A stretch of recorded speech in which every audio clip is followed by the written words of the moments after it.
heart stopping, curb hopping, brake locking, drive offing.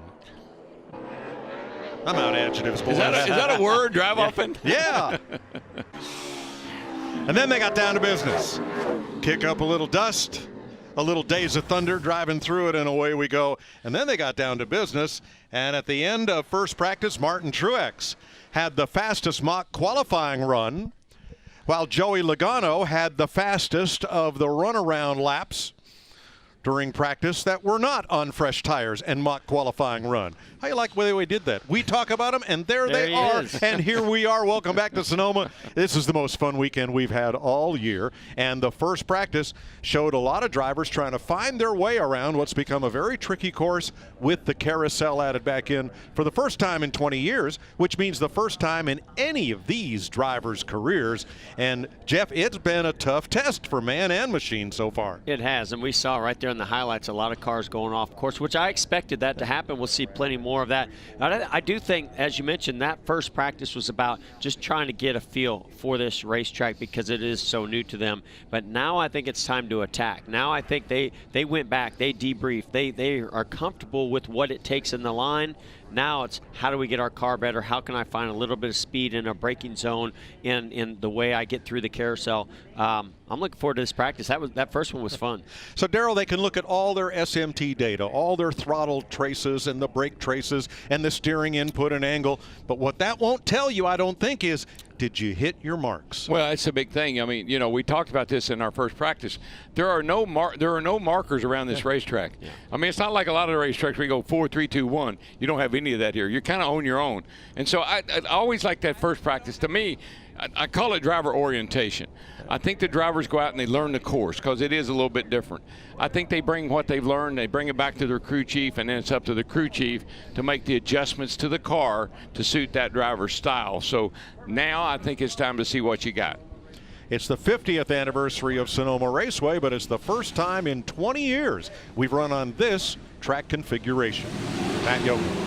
Mike Tipley on Friday and Saturday. Clint Boyer, who's a former winner here at Sonoma back in 2012. He struggles and then he races well. In fact, if you look back at the past stats since 2017, a second, and he's got a pair of thirds. Boyer was 7th in that practice, and Mike Bugaravich felt like better than they expected. In fact, he felt like that turns 5 and 6, that's where they're going to focus on for this session. They changed the transmission, that should help 5, and they made some changes up front, which should help the exit of turn 6. They're going to do 2 long runs to kick off this practice. To my pal, Regan Smith. Well, Matt, at the end of that practice session, we saw Austin Dillon have a little run-in with the turn 11 tire barriers. The team was able to repair the right side of that car. No worries about the damage on the race car, but they may be just a little bit late getting out to this practice session because Austin is currently getting out of the K&N car where he's getting a little bit of extra track time to get ready for this race tomorrow. 33rd in first practice. They look to improve on that in the second practice. Thanks, fellas. Don't get run over with cars zooming in and out of that garage. They are ready to go, and this is final practice.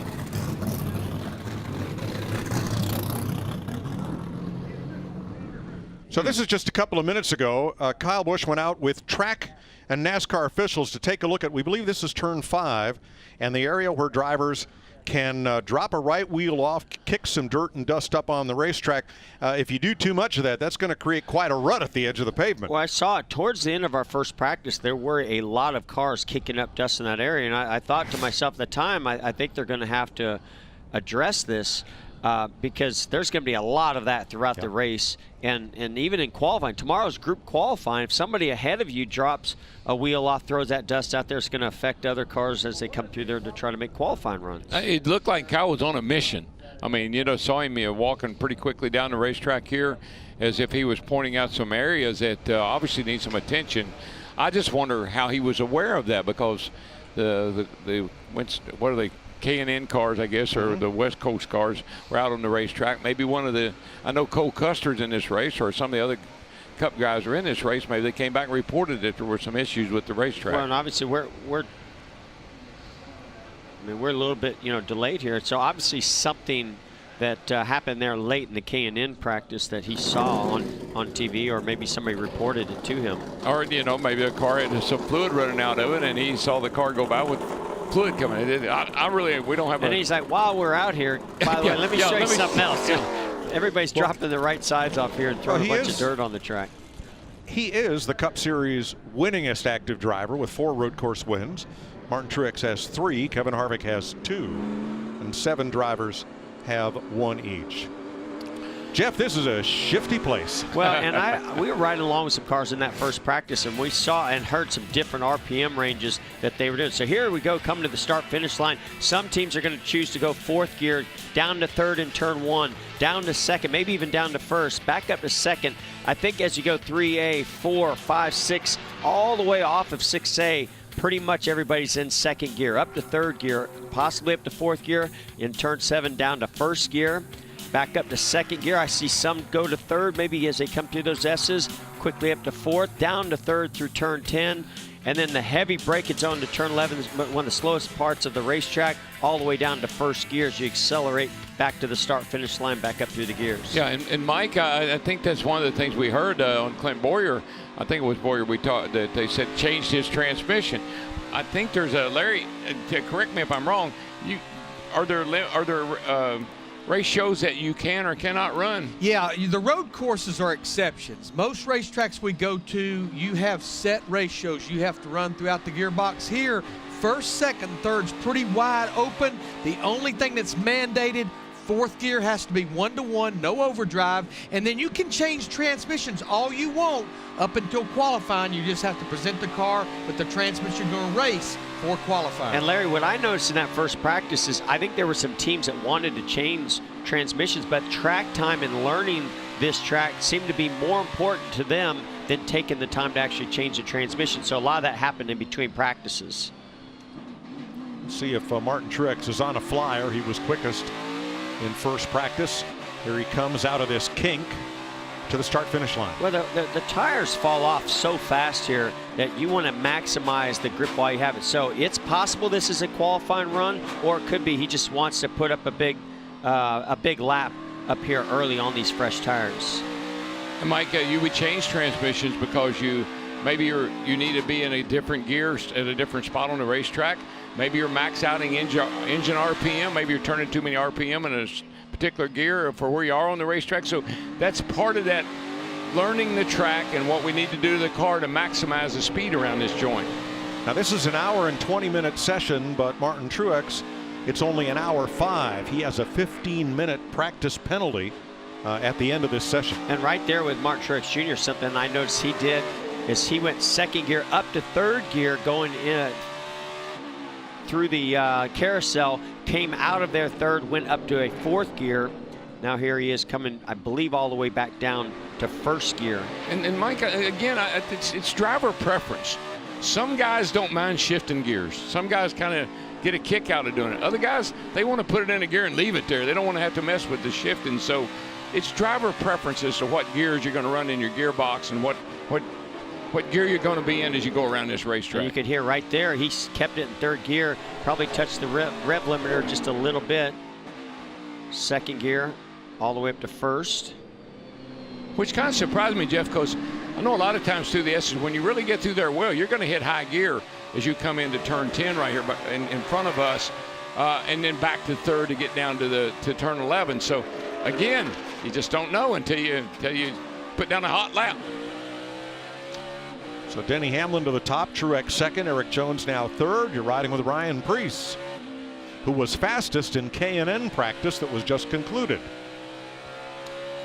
I'll tell you one thing, when we see him in a car, I don't believe I've seen a driver that, I don't mean this in a bad way, he just doesn't look comfortable. He's up on the steering wheel, his head's bobbing all over the place. It looks to me like, he just needs to, and look how close that steering wheel is to him. I think it's just his style. I think, his style is sort of this jerky movement. We used to see that on Rusty Wallace. That's going to say, remind me of ago. the kind of way Rusty Wallace, it kind of looks like Rusty driving that car. Jukey. That's what Jukey, I call real Jukey. You always say it, up on the wheel. Ryan Preece is all over the wheel. One thing I love when we see his digital dash is that tachometer. We used to have a needle and a red line. Yeah. If he gets to max RPM, the whole tack glows red. Pretty cool. Again, Mike, a lot of that, I drove around this racetrack by sound most of the time, how it sounded. I kind of knew when I got the max RPM. Woohoo! Hey now. Curb hopping and heart stopping in Sonoma. Denny Hamlin, Ty Dillon, Martin Truex, Brad Keselowski, Alex Bowman are the Fast Five. Where's Kyle Busch going, guys?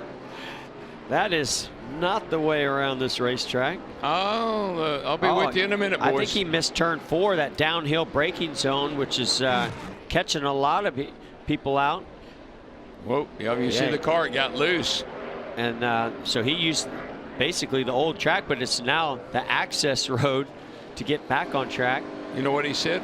I'm at the wrong track. Whoa. Yeah, I think he just got, he took out a cone also, but I don't know if he locked a front tire up and then tried to slow it down a little bit more, and you heard that little bit of wheel hop with the rear tires hopping at the very end, and he just basically abandoned it, which is nice to have that runoff that you can do that with. I agree. Oh. Yeah, I'll be curious to see how NASCAR handles this weekend in a situation like this, because we're going to have double file restarts going into that turn 4. It's going to get wild. If you use that access road and knock over one of those cones, is there any penalty? Well, for example, at Watkins Glen, if you miss the bus stop, there is. Yeah. Whether it's a stop and go or whether you have to come in and do a drive-through at pit road speed down pit road, but there is a penalty. In that case, you go out there to the old course, you don't gain any time. And so it might be a matter of time you served. gain a lot. You might gain some time, because remember, they have to now go through 5 all the way through the carousel, then back up that long back straightaway. Yeah. If he hustles over there to turn 7, I bet they're going to make him turn around. Right. Well, they're going to have to turn around and come back in. I feel like maybe they would say, get back in line where you were. If you go off the track and you were in 5th spot, there's another. Wait for 5th spot to come back. Is that Truex right here ahead of Harvick? Almost did the exact same thing. Well, we will ask in our Sunday morning NASCAR meeting, but, I like Jeff's idea. You have to re-enter the course at the place you went off, and then there may or may not be a timed penalty added. I think in this case, so I think you would just be able to get back in line and not gain any positions.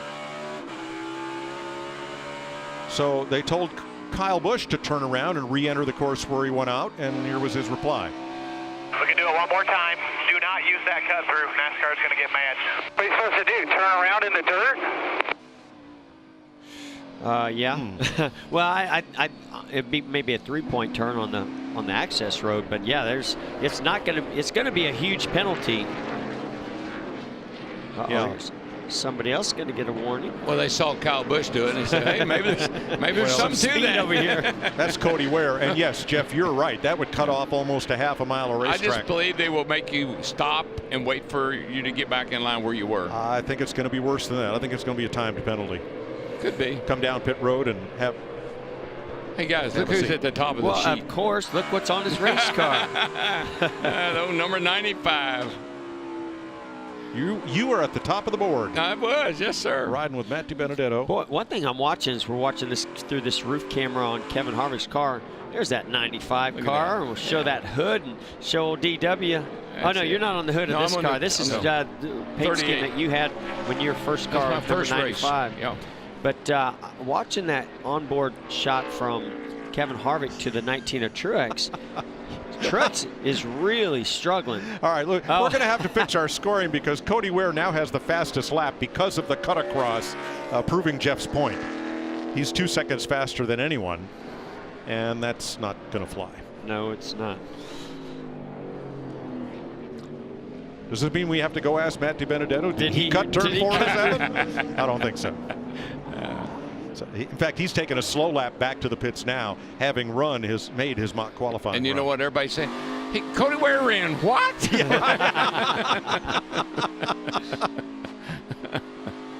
So he'll. I don't think our software will allow us to remove him, but. So what do you want me to? You want me to just go like this? And no, that's not fair. Give him a little love. Riding on board with our visor camera, Jimmy Johnson. This is into that carousel. You can really see how downhill it is as you crest that hill. You know, I think Jimmy could do really, really well on this course because it's a thinking man's course. and you don't want to overdrive this course. Now, I know we saw him at the Roval last year, and you might say, well, he did overdrive that last turn at that race, but I think with that carousel and his driving style, this could fall right into his wheelhouse. But, wow. Skirt. This is a violent place to race. Always thought so. We have a solution for the chicane from the old turn 4A to turn 7, and it is a track truck. One of the NASCAR official trucks will be parked there, and NASCAR sent this to the teams. From turn 4 to turn 7, old track access will be blocked to race cars. If you go off at turn 4, to Kyle Busch's question, you must re-enter the track in the same general vicinity. Now, between the exit of the carousel, turn 6, and here's what happened both to Kyle Busch and Cody Ware. That gave Cody Ware the top spot on our leaderboard, which we now have fixed because of that shortcut. So we're not going to do that anymore. Look at all the cars he passed through. They were all parked, but that's okay.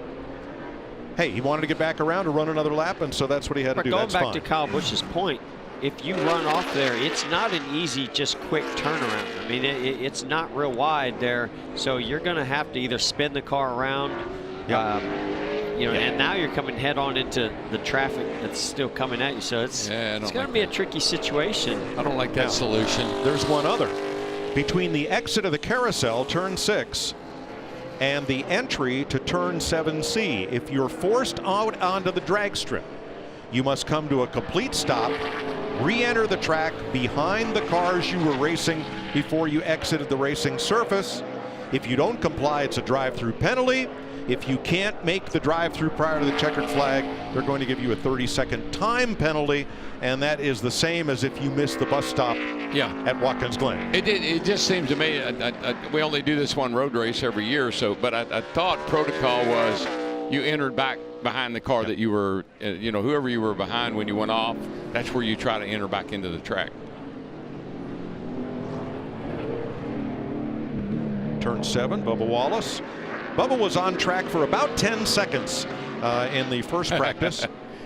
And had an off, and he made a great post on Twitter. I loved it. Of a little spinning car, and Bubba, at your service. And he said, I found out 10 seconds into practice, we've got 750 horsepower this weekend. Right.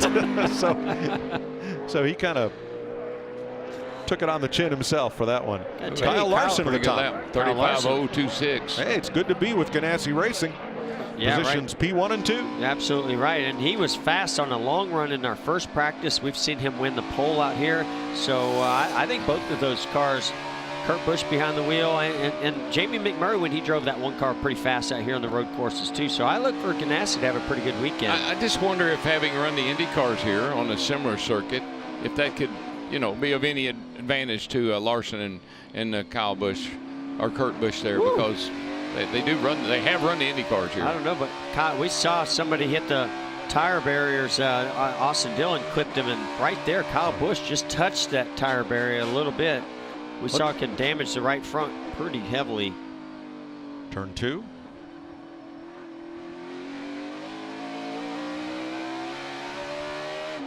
Turn 3. And Mike, I think the Ganassi cars, what do you guys say? 4 of the last 6 races have won the pole here for the IndyCar race. So I don't know that there's any necessarily thing that they can learn from one another, but it certainly doesn't hurt to have that information. Have the data. That's the nice thing. They have the nice information. You have the most current information. Here's turn 6, the carousel. Of course, an Indy car around this track versus a stock car, obviously a lot different. Yes. Turn 7, the hairpin. That's going to be an interesting corner. That's pretty wide right there. That right there, that corner. Real straight shot into the S's to accelerate. I think the line you're going to want to run by yourself is a little bit different than you're going to be running when somebody's racing you, because you're going to want to protect that inside, and that's going to change the way you enter that corner. So I think a nice wide entry would be nice to get straightened out for the S's. If you're racing somebody, you better not leave that inside open. But that's why I like this addition to this. Ooh, I love it. That brake zone, and now let's call it a passing zone, is going to create a lot of action and a lot of passes. Yeah, I think, you know, turn 4, obviously getting on this part of where the carousel is, turn 7, and turn 11. We got 3 really good distinctive passing zones here. Well, you just saw Kyle Busch lap the track at 93 miles per hour average. Up, up, and away. That looks high to me. So, Mr. Winemaster. Oh, no. And I never said I was a wine. And Larry Mack, Mr. Wine Connoisseur. I was not a wine master. Let's go with Larry on this. How many pounds of grapes does it take to make a barrel of wine? Now, I do know that's a lot of juice, Larry. Well, I was just told this yesterday, but I think I drank so much wine I forgot. I think it's around 1,000 pounds. That's 1,000 pounds? 600. No, I was no, going to no, say no, no. 500 pounds. Okay, I'm going to go with 250. Survey says. But No, but. no. I just thought. Oh! No, I was thinking about a bottle for a whole barrel. 743. I forgot you drink out of those Magnum-sized barrels. 743 Hey, pounds. Richard Childress knew the answer. He has his own winery on US 52 near Lexington, North Carolina. And Kyle Busch's interesting day has continued down at turn 4. This is a downhill braking zone, so the car really doesn't want to slow down. And obviously, Kyle is coming into that section trying to make up some time there to get turned to come towards the carousel. So this is the second time we've seen him have some braking issues. This time, no access road. He had to turn around. Yeah, you know what? I think now he's just practicing. This is just in case. That's not something you want to practice. Let's listen to the entry to turn 4, see what we can learn here. Yeah, again, just a little wheel hop in the rear very tires. Slight. And here's what they said. Dangerous head on. Yeah, I know. He's right. That's something they need to look at there. That's not good. All right, so the part of that conversation we didn't hear is when you're coming back up to enter the track, if you're entering at that angle from the asphalt, it creates a situation where a car coming down that hill, you have the potential Head on. for a yeah. head-on. Yeah, true.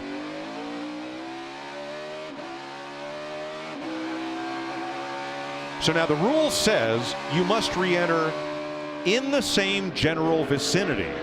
So I suppose you could cut that corner to the left and make a more gentle entry there, but you don't want to go off the track to do it. I was going to say that the lesson there is don't overdrive turn 4. I love that. In the general vicinity of.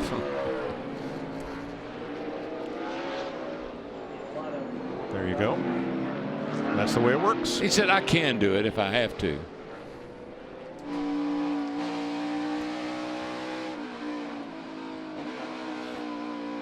Well, one thing I'm seeing here, and I'm a little surprised he's doing a long run right here because the lap times just don't really look that good. No, they're terrible. You know, you would typically, a veteran driver like Kyle Busch, go out there and make a few laps, not see the lap times, not necessarily have the car doing what he wants it to do. Obviously, he's not braking too well into turn 4 and continue on this run. Yeah, I'm not sure. There's something going on. They got to be trying something. They got to be looking for something because those lap times are not that great. So here's Kurt Busch, who along with teammate Kyle Larson have the 2 fastest laps of this session, both for Chip Ganassi Racing. I think when McMurray drove that car, he sat on the pole here a number of times, 3 times I think it was. So got a pretty good record with that little car. Pulling up on the, I like the chrome numbers on Ricky Stenhouse's number 17 DW tribute car. Sharp chrome numbers. Yeah, very sharp. And there's a DW car, and there's a 2, DW car. both of them. They're all racing each other. I got the better. No, I got the best. No, I got the best car. No, boys, I got the best car. It's in the museum. Well, Matt DiBenedetto, 4th fastest overall. Pretty sporty lap, Yep. too. He's shown some speed today. All you ever wanted to know about Sonoma Raceway right here, courtesy of Rich Gross. This land is called Sears Point as it sticks out into the bay. That's where they built the track. Some 50 years ago, Ricky Rudd, the first Cup winner, 1989. Steve Page runs this track. He went to Cal Berkeley. That's why those curves are painted blue and gold. And yes, those are the sheep with hard cards, as we learned in the first practice session. Champions Goblet for all the winners. Oh no, you know what they just said in the truck? Know what? Do I have to? Go ahead, you can get it. That was a bad joke. There we go. Let's get back to the track. You can't make this stuff up. Meanwhile, folks. back at the track. Yeah, please.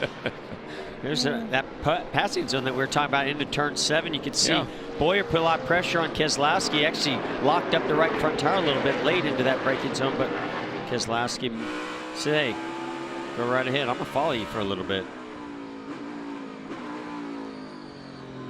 One thing about that, it is a passing zone, but it's still, you've got to be aggressive into that zone if you're going to make that pass. So even though there's plenty of runoff, I think we're going to see where you're sort of going to have to fake something to maybe force the other car on the outside to run wide to make that pass happen. But the nice thing about that pass and what we saw there was the car being passed took that wide line. So the pass really didn't mess up his lap that much. There are a lot of places you could try to pass where both cars would have to slow down or maybe have contact, but that's not one of them. Yeah, one of the hardest things to do, Mike, when somebody's hounding you, somebody's on your back bumper, you come up over the top of that turn 4 and he's right there and you look back. As soon as you look back, you miss that turn. That's right. And you go out wide and he goes under and he goes on. So when you're looking back, you're losing time. You can see here Kevin Harvick runs that really nice tight line to the inside of the carousel. Oh, Kyle Busch again. I'm telling you, there's something there. I don't know what these guys are doing. We'll have to find out, but they're up to something. So now that was about a 5 or 6 lap run. He actually did start to bring his lap times down pretty good. You can see where he's touched that tire barrier just a little bit. This is turn 1. Oh, got wide right here. Way wide.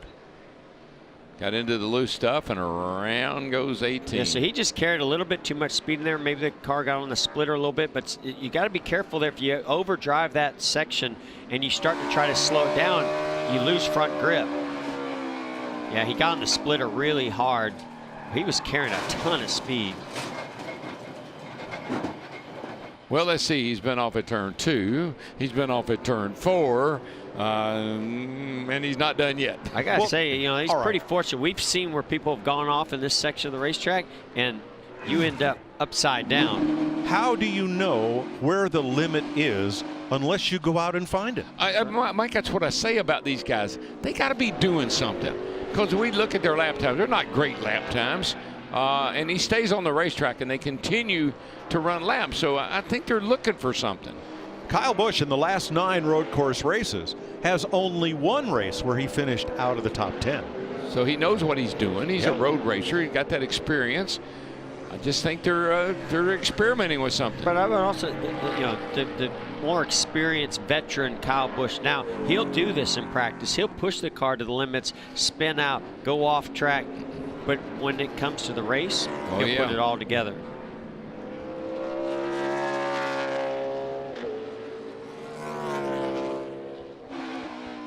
One thing about Kyle Busch, he's going to give you some excitement. NASCAR Cup Series is headed west to wine country. It's time to raise a glass to one of the best in the biz. Our very own Darrell Waltrip will boogity one more time as he wraps up a 19-year career with the Fox family. Boogity, boogity, boogity! Let's go racing in wine country, boys! The drivers don't need to think outside the oval as they make their way through the first road course of the season. It's time to go racing. Coverage begins 2 p.m. Eastern on FS1. And we can't wait. Boy, this place has provided some incredible action over the years. Whoops. Mark Martin. Whoops. Oh, my. Oh, man, with Richard Petty, that was a nasty wreck. This is what big. happens if you go off in turn 1 back when they had those tire barriers. That's jury they do right there. I think he was on the pole for a minute. This is a nasty wreck Oh, here. yeah, it's mean. Harry Gant, or maybe that was Kenny Schrader. I think that was Schrader. I think it was Schrader, yeah. Matt Kenseth.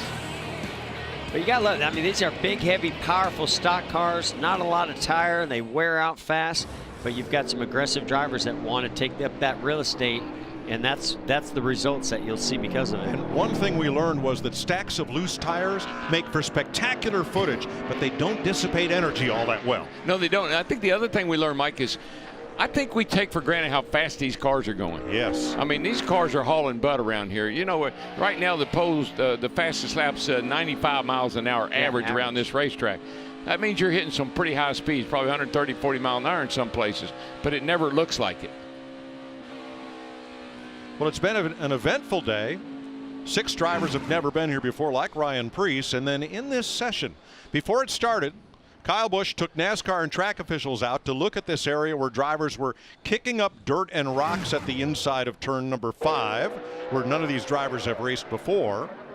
Then he misses turn 4, takes the shortcut on the old course, misses it again, and after admonishment by NASCAR, turns around to re-enter at the place where he exited the track, and then goes wide at turn number 1, off into the marbles and off track. Back on again. Well, and after seeing some of that footage, some of those big wrecks in turn 1, I think Kyle Busch feeling pretty fortunate that all he is having to worry about is a little dust on the inside of the windshield. Inside of his windshield now. Well, that is self-service right there, Matt. But he's doing a little bit of multitasking with his homemade Swifter, getting the inside of the windshield. Todd Foster already got the back glass. So start from most recent, working our way back. And you saw documented the 3 different navigational issues he had. He told Adam Stevens that the car, it was really slick right near the end there. Adam Stevens told him 2 laps before the last spin that the lap times for the amount of laps they had on the tires was pretty impressive, so he was pleased. And then if you go back to the beginning of practice and you saw the video of Kyle out at turn 5, and you documented, Mike, he was talking about the gravel being kicked up on the racetrack. Now, Kyle not complaining, but trying to help be a problem solver, giving some suggestions on what they can do at this late notice. Obviously, he and everyone else would love to have some new curbing put in there, but there just isn't enough time. So they're trying to come up with a game plan so they don't have to deal with that issue on Sunday. You know, man, the other thing I think, Kyle Busch is a smart guy. He always thinks a little bit outside the box. He might be trying to figure out how hard he can push this car on a set of older tires, where the trouble spots are and how you can get in trouble so he can avoid those come Sunday. So I always feel like when these guys are doing things that we're not sure what they're, you know, we can't figure out why they're doing them, there's a method to their madness. Kyle Larson has the fastest lap of this session. Not sure if he's out now on a long run, having made his mock qualifying run. Regan? Well, Mike, you're exactly correct. He started off with that mock qualifying run. They came back in, they untaped this race car, opened up the nose, and put sticker tires on it. The plan now is to go out and make a 20-lap run, which he's in the middle of right now currently. They absolutely do not want to suffer the same fate that they have the past couple years here with a quick qualifying lap that doesn't hold up during the race. They're determined to make sure that doesn't happen to this race car come Sunday. The Ganassi cars are fast. We've seen him start on the pole or start up near the front and lead some laps early, maybe the first 10 or 12 laps, but then the car just falls off and they never can get it back. So pretty sure that's what they're working on. Hey, this is shocking right here. Riding around turn 11. Woof, woof. That, what? That's a doggy cam, isn't it? Doggy out the window cam. Yes, it is. It's like Animal Planet. We got sheep, we got dogs, we got it going on, baby. You are having a great weekend, aren't you? Man, yeah, why not? Exactly. What are they going to do, fire me? as Eric Shanks is standing right behind I'm just kidding. our CEO, it's okay. Well, I'll tell you another guy having a pretty good day. That's this guy in this 24 car, William Byron. He's shown some good speed, some good long run speed. That's what I love about you, Jeff. You always bring it right back to the track. I try. Right back to the. You got our back. I love it. That's right.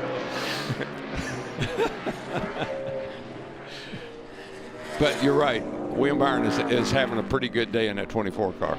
Larry, as we went to break, we saw a mechanic carrying a pair of shocks, I think, into the 47 garage. And if the way we see these cars bounce around this racetrack, I can't think of any place where having the right shock package would be more critical. And Mike, that hadn't changed in the 30 years we've been coming here, regardless of what configuration of track. When you get these cars where they're coming up off the ground and carrying the left front, carrying the right front, yeah, you don't see a lot of spring slinging or sway bar swinging, but you'll see a lot of shock slinging going on at this racetrack. You always have. Hey, Larry, you know, Jeff and I were, I think Jeff pointed out a little bit ago that you can actually run a rear sway bar on a road course. And I'd be willing to bet that not everybody has them. A lot just has to do, it has to complement your rear spring package. Right. I mean, any place else I can't think of I'd want to run one, but this may be a place where it could be very advantageous. Well, and now in 2019, they're not legal anywhere but the road courses, but it's just basically an anti-sway bar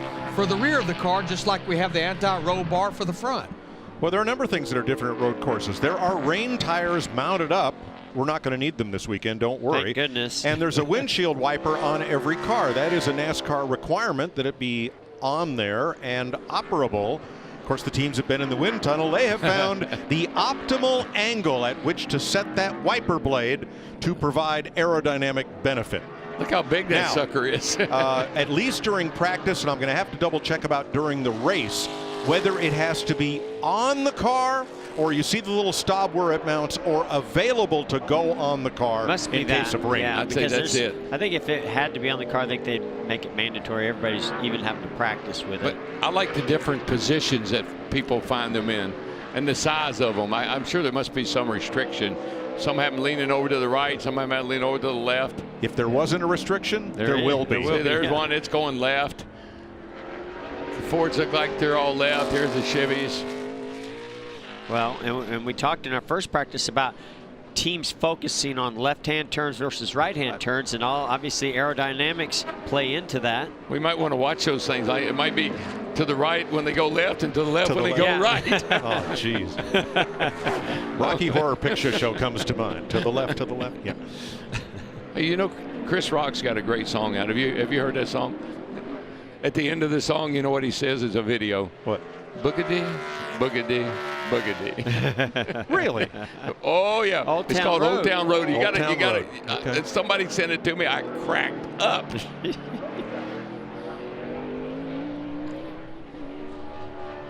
Maybe Regan can sing a few bars of it for us. Go, baby. Oh, I don't know if you want me singing anything, guys. That might be a bad situation to get into. Ty Dillon out of his race car right now. Ty, I saw on your hand here, and I want to talk about what you got going on. On your hand, there's some tape on your hand. Tell me what you got going on there, what you're doing. Well, I blew a hole through my spacesuit early in first practice, so just got a quick blister early. I usually run padded gloves and forgot to run them in the first practice, so a little preventive maintenance for the race. We got a lot of shift and a lot of work, but that's no big deal. We're really proud of our Geico Military Camaro today. It's been really fast taking off. It's the best I've felt here. We're gonna go out and run one more run, probably 10-lap run, and try to get it to last a little bit longer. We need a little bit longevity, but I really love coming out here. This is my third time coming back, so I feel like I'm finally getting it, and then they shift the track. I'm excited to race tomorrow. We're gonna have a great team, a race for our team. We do well at these tracks, at road courses, short tracks, and super speedways. The tracks that are hard for us are the 1.5 miles where we have to spend so much wind tunnel time to really catch up on speed. So we see this as an opportunity, and we're pretty pumped. Well, if I counted correctly when Jeff explained the shift map, there are 22 to 24 gear shifts per lap here. That'll wear a blister in that right hand. Kidding.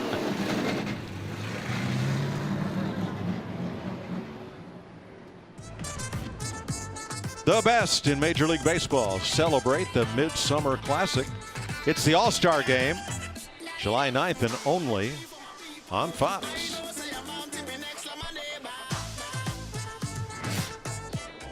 Peppy little tune. Here at Sonoma, 29 minutes to go in final practice. Tomorrow, the only track activity for the Cup cars is qualifying. It's an impound race, and we get ready to run Sunday. And we're back to group qualifying on the road courses. And we're back on board with Jimmy Johnson with the revisor camera. This is that section at corner 5. Look through his visor camera.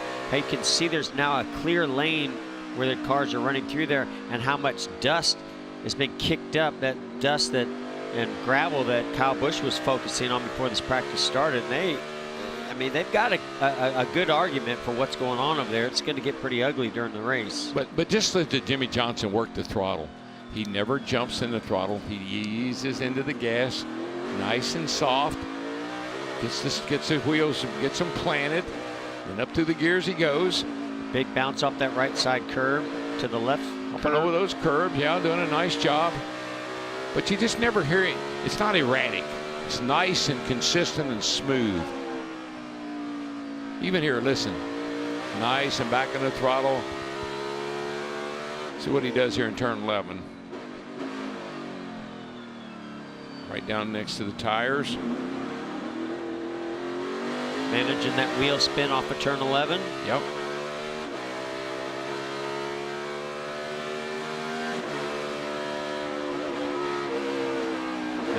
He's one I believe may have done a transmission change from practice 1 to practice 2. We heard him really stretching it out, some of the gears having some issues, almost having to lift off the throttle to keep from over revving.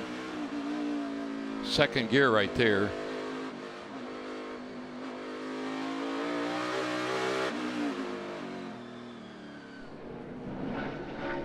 Daniel Hemrick. Hemrick's 20th quick. Not running too bad right now. Well, we talk about rookies coming here to Sonoma, and I got to tell you, I think probably the toughest race I had as a rookie was this course, 1993. I actually ended up out in the tire barrier during practice. I just could not figure this place out. So this has got to be weighing on these rookies. When they cut this center section, the carousel, and this long straightaway up the back, the drag strip, when they took that out, it made this track a lot more manageable for a guy that's maybe more comfortable on a oval versus a road course. But now that they brought it back, these rookies, it's going to be playing havoc on them.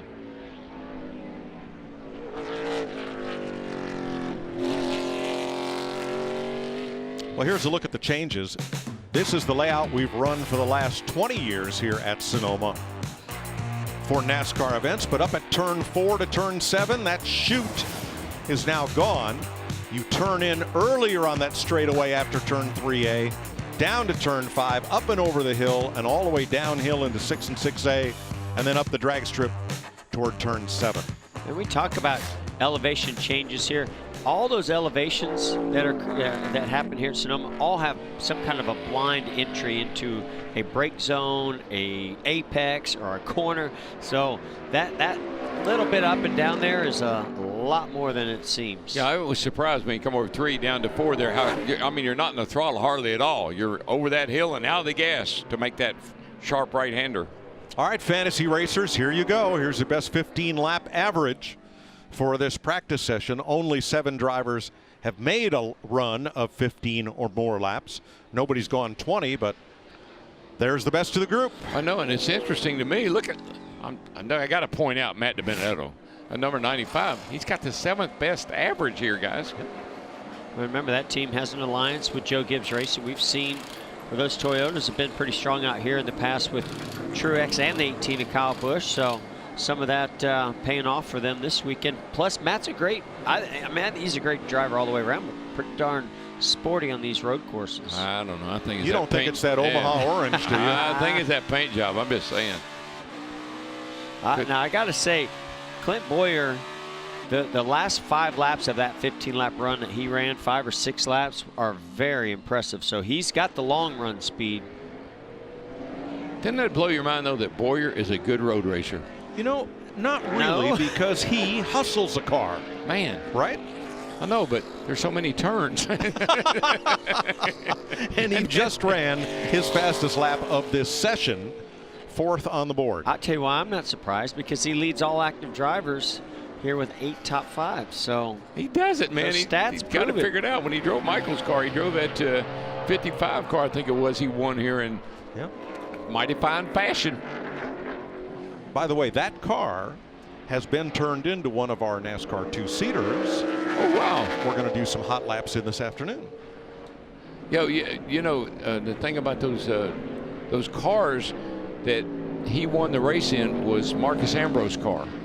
And they took the car when Marcus left, wherever I can't remember where he left and went somewhere else, and they took that car and gave it to Boyer, and Boyer won the race in that car. Wow. So I'm not saying he's not a great racer. So what you're saying is it was maybe the car had something to do with it? The car had a little something to do with it. I guarantee that had a lot to do with my wins I had here. I'll never forget the first time when Chase Elliott sat on the pole at Daytona, and he looked at me all teary-eyed, and he said, well, I guess it wasn't the driver.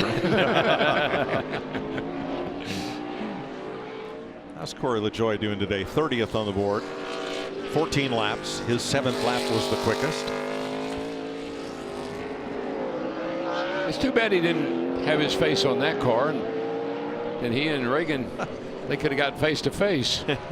So between practices, Bubba and Corey LaJoie walked out of the garage area, and in the main thoroughfare behind the grandstands, they were throwing the football. I think they got an on-the-road gig going on now. They're going on tour. Doing that between practice sessions. I'm not even going to tell you what I was thinking about that.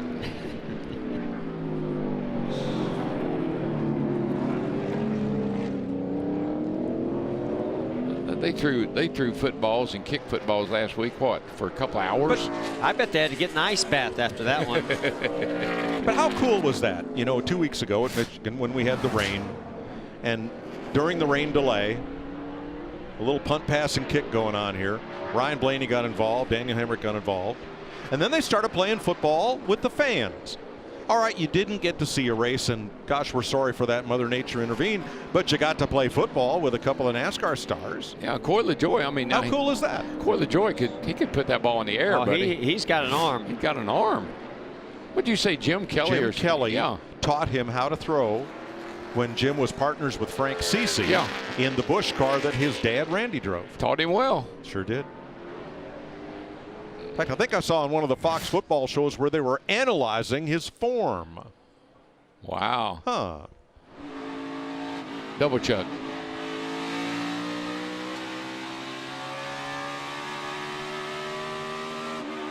Martin Truex Jr.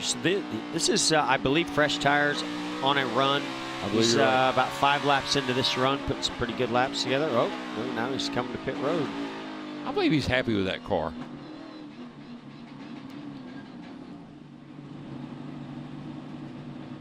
All right, Chase Elliott has been keeping a close eye on what Martin Truex was doing. 19, he was using a lot of brake. He really slowed his car down in the slow corners. Was that not? He really slows his car down. Gotcha. Like he's slower center of the corner speed. Yeah, like he uses more brake pressure. And it's obvious. I can see the stall of the car, and then he gets on it again. Eddie DeHunt, the spotter. Now, the reason Truex aborted that run, 15 minutes to go in this session, and he is under penalty for those final 15 minutes, so he had to come off the track or face further sanctions. Well, he's going to leave the track pretty happy, because I got to say, those last 2 laps are some of the fastest I've seen on lap 4 or 5 of anybody so far. Mike, and what I love the spotters, they're not just up there watching their car go around the racetrack, they're observing. And they're passing information along to the driver, to the crew chief, what they see. And pretty far up the hill here, they got binoculars, and they can observe what the other cars are doing and maybe pass some good information along. Well, I really like that information that Eddie DeHunt was giving Chase Elliott, because you know what, you could have a couple different ways to approach these corners. You could try to carry a lot of speed through the center and carry more speed in there, or you can slow that car down in a straight line, get off the brake, and get that car pointed, and then drive off the corner. And that sounds like maybe that's the way Martin Truex Jr. is having success. Well, let's find out from Matt. Well, 2 practice sessions in the books, so where do you feel like you stand going into qualifying tomorrow? I feel really good about our Bass Pro Toyota. It's got a lot of speed in it. We did a Q run at the end of the first practice, and it felt good, and then made some more tweaks on it here in this practice and got it even better. So I'm real happy. I was actually ready to park it. You know, we had this penalty, but I was thinking in my mind, like, it's pretty dang good. Let's probably go ahead and put this thing away and get it fluffed up for tomorrow. So really proud of all the guys back at the shop and at TRD for working hard, giving us fast stuff, and we'll see what we can do with it. A lot of expectations coming in, running the longer course with the carousel. Your thoughts? Yeah, I mean, it was, you know, a lot of anticipation, I guess, is just to try to figure out what it's like. But, you know, it's a heck of a challenge, but it's a lot of fun. So, yeah, different course, but should be a fun race on Sunday, and we'll see if we can get the thing figured out. Right, thanks, Mark. Thank you. He's won 2 of the last 4 road races. Came close in the other 2.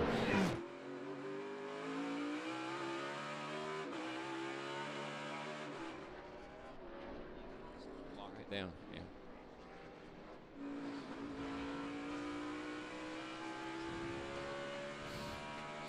Welcome back to Sonoma. Upper left of the screen, you'll note we've adjusted our timing of time remaining in this session. Remember that Kyle Busch was out on track showing NASCAR and track officials an area where dust and dirt were getting kicked up onto the racetrack, and because of that, practice started late, so it has been extended a like amount, and we now have just less than 10 minutes to go. And so how weight conscious are all these guys with these cars? I want you to look at the toe strap, carbon fiber. So, it just weighs absolutely nothing. And that's how conscious these guys are of every piece they put on this race car. Well, explain why that's there. Well, in case the throttle sticks. You can take your foot and pull that throttle back if you think quick enough. But it's certainly it just gives you a little assurance. Yeah, Cody Ware. Cody Ware has found that his escape route is blocked. Somebody forgot to tell him that they not going to let him go through there a second time. So no, you're can't go that way. Hope he has reverse. Otherwise, session ends in 9 minutes. I was going to say, just sit there and wait till it's over with. Yeah. Here's a car that's pretty darn good. I know it is. Jeff's been tracking him on his chart over here, and I've been watching this car. Pretty solid, third quick, and pretty nice car. You know what the stat boys tell me? What? Cody has nowhere to go. That's pretty good right there. But yeah, obviously, I mean, we're not seeing where Kevin Harvick has really put up any great laps or have speed on our consecutive lap charts, but his teammates, 14 of Boyer and the 10 of Almirola, certainly have the speed. Yeah, Harvick's 20th quick, so look at this, turn 11. Got a little work to do. That's textbook passing right there. Outbrake him to the inside, take the line away, take off. 8 tires are better than 4. That's all I know. Michael McDowell on a 31-lap run. Or no, not consecutive, excuse me. But he's run 31 laps in this session, tied with Joey Logano for the most laps run. But I mean, it's pretty obvious. You could really visually tell at this racetrack when somebody's on older tires. You see they put wheel input into those front tires, they cut, but the car doesn't actually turn. Same thing with the back of the car as you come off on the exit. The car just doesn't accelerate because it's trying to spin the tires. So I think the 22 of Logano, 34 of McDowell on some longer runs. Obviously the 4 of Harvick that went by them is on some fresher tires. Yeah, those front row motorsports cars are, all have been running pretty good today. David Reagan was one of our faster cars early in practice. McDowell's had a good car today.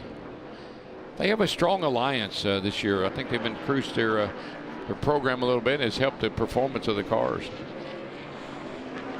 Eric Jones put up some pretty decent numbers on some road courses recently. You know what I like about him? He quietly goes about his business. Maybe we don't talk about him a whole lot. Maybe we don't even notice him a whole lot. But at the end of the day, he's always there. Yep. Well, something else I like about Eric Jones, it shows his talent. It seems like the bigger the challenge of the racetrack, the more he shines. I agree. Well, then this should be a very bright weekend for him because this place is a challenge. Amen.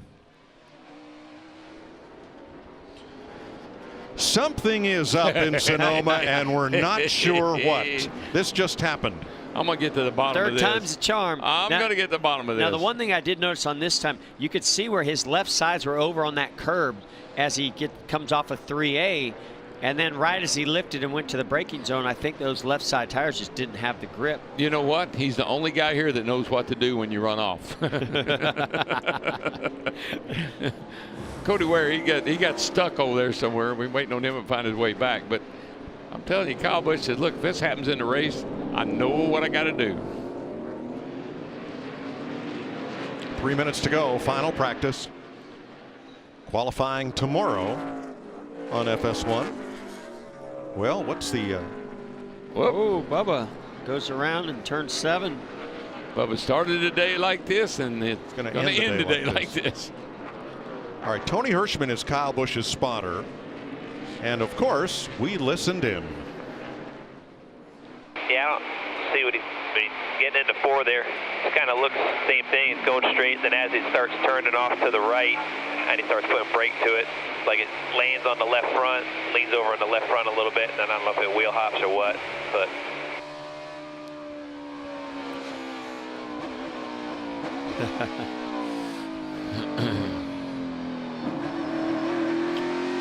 Well, the one that really knows what's going on over there, and that's the driver of this 18 car, Kyle Busch.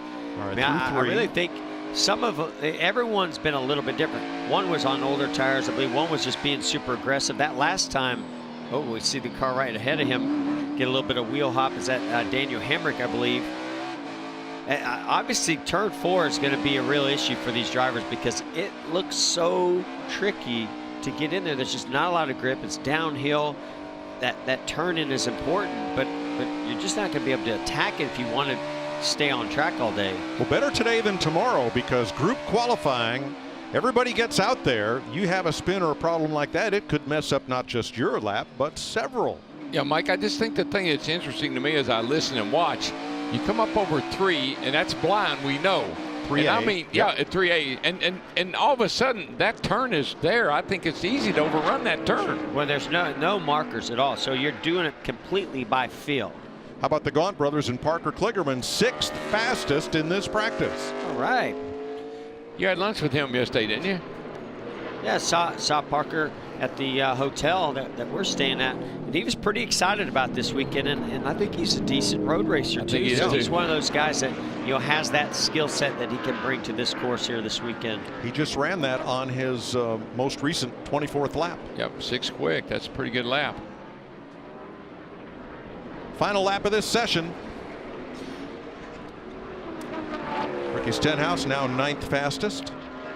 Using every bit of that curb, going to take him off to the left side and over that curb. He is hustling that car. I've been watching him. I think I'll point out to you, I thought he was pretty quick. He has not left anything on the table in this practice. He's been after it. Well, even if the lap times don't show it, that Pinkski just looks fast. Oh, yeah, it's fast. Must be the chrome. I like those numbers. Ryan Newman, 30th on the board, not having a great day here. Yeah, well, Stenhouse is 9th, and Newman is 30th. Some serious debriefing going to go on when this practice is over with. 137.5 for Newman. 136.3, 1.2 seconds the difference between he and Stenhouse. And I don't know if Newman's ever really been a big fan of road racing. I mean, he's a solid driver, and he seems to be able to pull some great results together no matter what track that he goes to. And I think he'll be solid on Sunday. Let's go back to turn 4. And down the hill we go. With Kyle Busch. Whoops, whoops, wow. Whoops. So all of that is and now I don't know if it's being created because the front tires aren't working well enough to slow him down, and that's causing him to have to use a little bit more brake pressure later in that corner, and then the car starts wheel hopping with the rear tires. I think it's just rotating over on the nose, and the back's getting real light on that car as it goes down that hill to make into that turn 4 left right-hander right there, and it's causing a little wee bit of wheel hop. I think that's what he's experiencing and trying to analyze what to do about it. So Kyle Larson has the best individual laps here, is the best consecutive 15 laps. Best consecutive 10, Boyer, Bowman, Larson, Hamlin. Nice mix of Chevys and Fords. Matt DiBenedetto, the best 15 lap average for a Toyota. What I'm seeing right now, yeah, track position is going to be important as it always is, but from about lap 10 to 12 to the end of a run, that's where we're going to find out who's going to win this race, because those long runs and managing those rear tires and that fall off, that's going to be, to me, the real difference maker in who runs good on Sunday. There's your driver who has scored the last 2 poles at Sonoma and has the fastest single lap of this session. Can Kyle Larson win the pole tomorrow? I think there's a good chance he does. I agree. Qualifying 3 p.m. on FS1, then truck qualifying and NASCAR race day on FS2. The truck race from Gateway on FS1 at 10 p.m. Eastern. The CONCACAF Gold Cup continues next. El Salvador versus Jamaica on FS1. We'll see you tomorrow for Cup qualifying.